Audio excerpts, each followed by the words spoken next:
যেদিকে দু চোখ চায় চলে যাও, শুধু আমাদের শান্তি দাও। আমরা আর পারছি না, আমাদের এবার শান্তি দাও।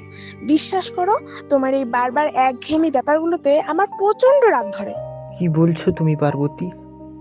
এভাবে বলতে পারলে তুমি? বলতে পারলে? তুমি জানো আমি তোমাদের জন্য কত কি না করেছি। গোটা সংসারের চাপ আমি নিজের মাথায় নিয়েছি। বুম্বুর যত খরচ, বাকি সব দায়িত্বভার আমি নিয়েছি।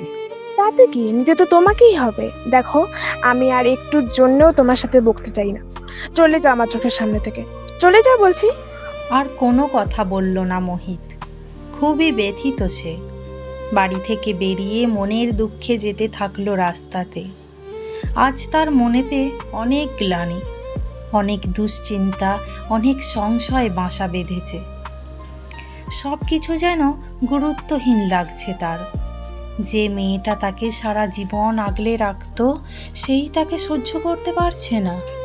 একটা ছেলের কাছেও সে কোনোদিন ভালো বাবা হয়ে উঠতে পারেনি। আবার এদিক দিয়ে ভাবলে এটাও সত্যি যে সে খামখেয়ালিপনায় মত্ত হয়ে সংসার চালিয়েছে এতদিন। ঋণ শোধ করতে করতেই এখন হয়তো তার পুরো জীবন লেগে যাবে। আর সহ্য করতে না পেরে পাহাড়ের একটা ঢালু জায়গায় এসে দাঁড়ালো মোহিত। একটি গভীর নিঃশ্বাস ফেলে নিচে তাকালো সে। এখান থেকে যদি সে নিচে ঝাঁপিয়ে পড়ে, তাহলে মৃত্যু অবশ্যম্ভাবী। হঠাৎ মোহিতের চোখ পড়ল দূরে বসে থাকা একটি সন্ন্যাসীর দিকে। সন্ন্যাসীটি ধ্যানে মগ্ন। মোহিত দেখল তার মুখমণ্ডলে যেন অসীম শান্তি বিরাজমান। শান্তি চারিদিকে প্রকাশ লাভ করছে। মোহিত আস্তে আস্তে হেঁটে হেঁটে তার কাছে গিয়ে দাঁড়ালো। মোহিত বসে পড়ল। এদিক প্রান্তে এতদিন আসত সে। লক্ষ্য করত এলাকাটিতে অনেক সাধু সন্ন্যাসী ধ্যানে মগ্ন থাকে, কিন্তু কোনোদিন তাদের সাথে কথোপকথন হয়নি। বাবা, আমার নাম মোহিত। আমার মনে খুব দুশ্চিন্তা। ধারে ডুবে আছি এখানে সেখানে। বারবার ব্যবসায় মার খাচ্ছি। আমি তো এখন আত্মহত্যার পথও বেছে নিয়েছিলাম। কি করব ভেবে পাচ্ছি না। আস্তে আস্তে চোখের পাতা খুললেন সন্ন্যাসীটি। চোখে এক প্রকার সরল ভাব রয়েছে তার। তোমার অস্থিরতা দেখে বোঝাই যাচ্ছে যে তোমার মন অশান্ত রয়েছে। কিন্তু এইভাবে কিচ্ছু হয় না মোহিত। আত্মহত্যা কখনোই শান্তির পথ নয়। তুমি যেটা করতে চাইছিলে সেটা বোকামি ছাড়া আর কিছুই নয়। তবে উপায় বলে দিন বাবা, যেখানে আমি শান্তি পাবো। আমি বাড়ি ছেড়ে এসেছি। যদি আপনার সাথে থেকে শান্তি পাওয়া যায়, তবে আমি আপনার সাথেই থাকতে রাজি আছি।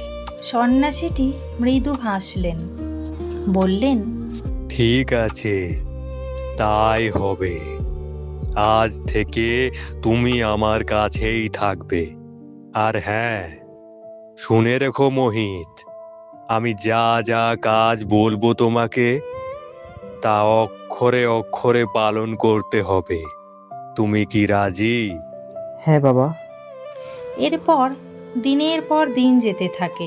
সন্ন্যাসী যেরকম যেরকম বলতেন, মোহিত সেরকমটাই করত। জ্বালানির কাঠ থেকে আশ্রমের বাকি কাজ, সন্ন্যাসীর পা দাবিয়ে দেওয়া, সবই মোহিত বেশ ভালোভাবেই পালন করতে থাকে। একদিন রাত্রিতে পা দাবানোর সময় সন্ন্যাসী বলে উঠলেন, পাশেই একটা পুকুর রয়েছে মোহিত। আমার স্বপ্ন এসেছিল যে সেখানে জলের তলায় এক সোনা সিংহাসন রয়েছে, যেটার মূল্য আর্থিক দিক দিয়ে অগাধ। শান্তি চেয়েছো তুমি? তাহলে মাথায় রেখো, ওটা নেওয়া চলবে না। মোহিত চুপ হয়ে থাকলো। খাবার খাওয়ার সময়ও সে চুপ হয়ে থাকলো। ঘুমোতে গিয়েও মনেতে অস্থিরতা কাজ করে চলেছে। তাহলে কি ওটা নিলে আমার জীবন ধন্য হয়ে যাবে? ধনী হয়ে যাব সারা জীবনের জন্য? গুরুদেব ঠিকই বলবেন। অবশ্যই ওই পুকুরের জলেতে সোনার সিংহাসন রয়েছে। আর দেরি করল না মোহিত। পুকুরের সামনে গিয়ে সোজা ডুব দিল। তন্ন তন্ন করে গোটা পুকুরটি নিরীক্ষণ করার পরেও পেল না সে।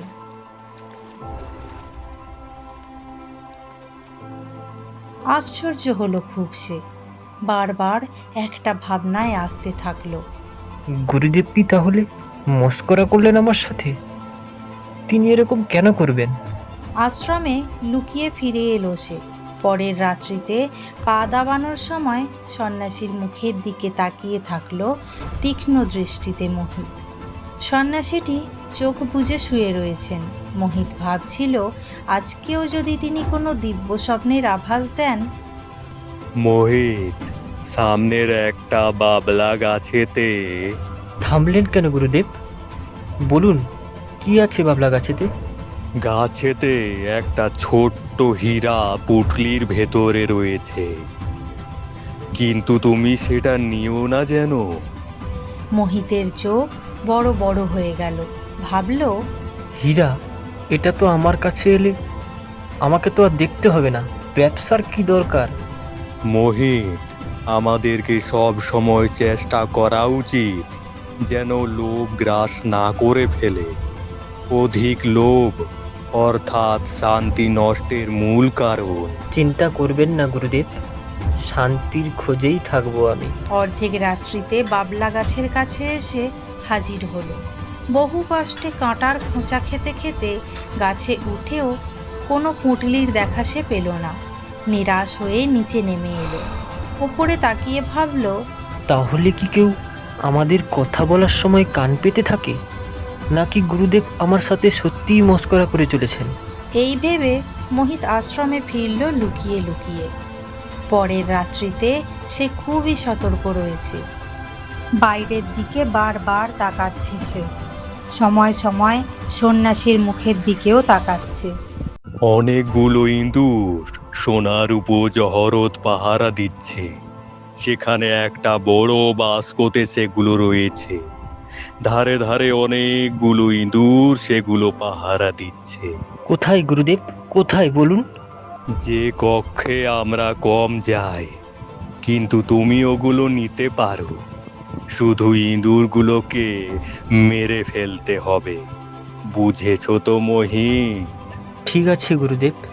এই বলে খুব দ্রুততার সাথে যেতে থাকলো সেই কক্ষে, হাতে তার লাঠি। কক্ষের সামনে এসে ধীরে ধীরে সাবধানে দরজাটা একটু খুলে কক্ষের থেকে দূরে থাকা হালকা হালকা প্রদীপের আলোর আভায় দেখতে পেল কিছুগুলো ইঁদুর একটি বড় বাক্সের সামনে ছোট ছোট খাবারের দানা নিয়ে মহা উল্লাসে আনন্দে খেয়ে চলেছে।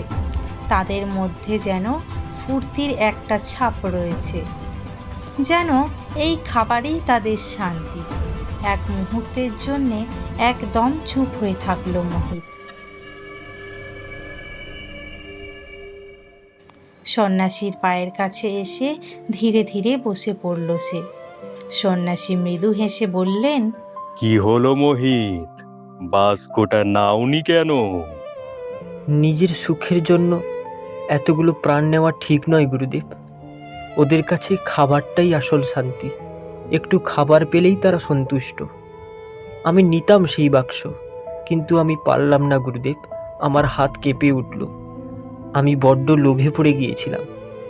আর আজ এতগুলো ইঁদুরকে মেরে আমি যদি ওই বাক্স নিয়েও নিতাম, তবুও শান্তি পেতাম না গুরুদেব, পেতাম না শান্তি।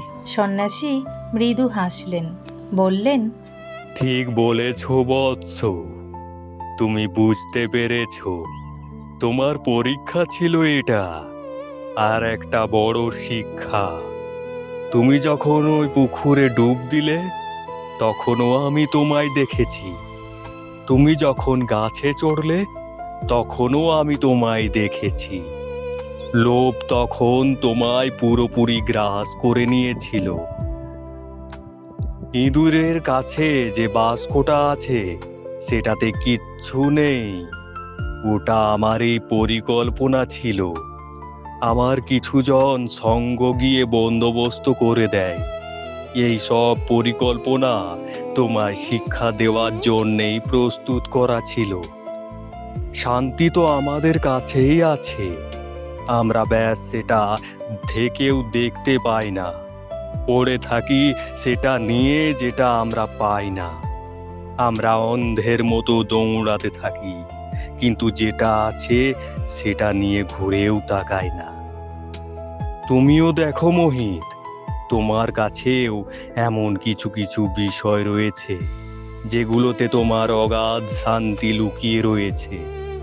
সাংসারিক জীবনে অশান্তি তো থাকবেই, কিন্তু তার মাঝেও নিজেকে শান্তি খুঁজেই নিতে হবে। ধৈর্যশীল হও, অস্থিরতা কমাও, দেখবে শান্তি পাবে। ব্যবসায় ধৈর্যশীল হও, অস্থিরতা ত্যাগ করে কর্ম করে যাও, অবশ্যই তুমি সুফল লাভ করবে। তবে মোহিত, একটা কথা মাথায় সর্বদা রেখো, ধীরে ধীরে সুফল পাবে। যেমন ভাবে সোনার সিংহাসন তৈরি করতে দিনের পর দিন লেগে যায় কারিগরের, কিন্তু একদিন না একদিন অবশ্যই সেই কারিগর সেটি তৈরি করে ফেলেন। সেই রকম তুমিও চেষ্টা করে যাও, বাধা আসবে, বিপত্তি আসবে, তবে তোমার কাছে এখন শান্তি থাকবে।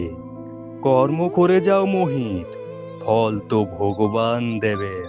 মোহিতের চোখে জল এলো। সে বুঝতে পেরেছে। সন্ন্যাসীর পা দুটো জড়িয়ে ধরে বলে উঠল, হ্যাঁ গুরুদেব, আপনি আমায় উচিত শিক্ষা দিয়েছেন।